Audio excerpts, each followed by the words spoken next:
Wait, wait, wait, wait, wait, wait, wait, wait, wait, wait, wait. What the hell? Get up, get up. Get up,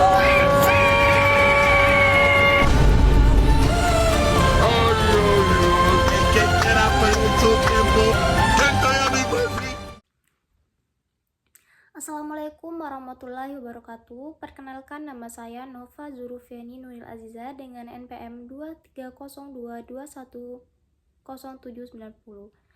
Jurusan Manajemen Fakultas Ekonomi Bisnis. Di sini saya akan menjelaskan materi tentang studi kasus yang berada di Indonesia, pelanggaran etika bisnis di bidang sumber daya manusia. Perusahaan ABC adalah perusahaan di Indonesia yang bergerak di sektor manufaktur dengan karyawan yang mencapai ribuan orang. Perusahaan ini memiliki komitmen untuk mematuhi regulasi ketenagakerjaan dan mempromosikan lingkungan kerja inklusif serta beretika.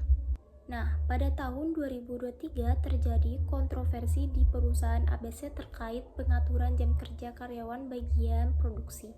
Manajemen memutuskan untuk menerapkan jam kerja yang lebih panjang tanpa kompensasi tambahan dengan alasan memenuhi target produksi yang lebih tinggi. Kebijakan ini menimbulkan kekhawatiran di antara karyawan, khususnya terkait keseimbangan kerja dan kehidupan pribadi mereka.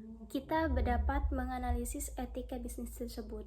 Yang pertama, ada keadilan dan kesejahteraan karyawan. Di sini, kebijakan jam kerja yang lebih panjang tanpa imbalan yang sesuai dapat mengancam kesejahteraan karyawan. Nah, ini juga melanggar prinsip keadilan dalam pengelolaan sumber daya manusia di mana kesejahteraan karyawan harus diutamakan. Yang kedua, ada keterbukaan dan komunikasi. Di sini, pentingnya komunikasi yang jelas dan transparan dari pihak manajemen kepada karyawan mengenai kebijakan yang diterapkan. Kurangnya komunikasi dapat menimbulkan ketidakpuasan dan kebingungan di antara karyawan. Yang ketiga, ada kepatuhan regulasi. Nah, perusahaan harus memastikan bahwa kebijakan yang diterapkan mematuhi peraturan ketenagakerjaan yang berlaku di Indonesia.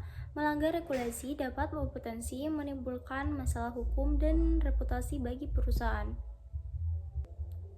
Ada beberapa solusi yang kita dapat lakukan, yaitu yang pertama, ada revisi kebijakan.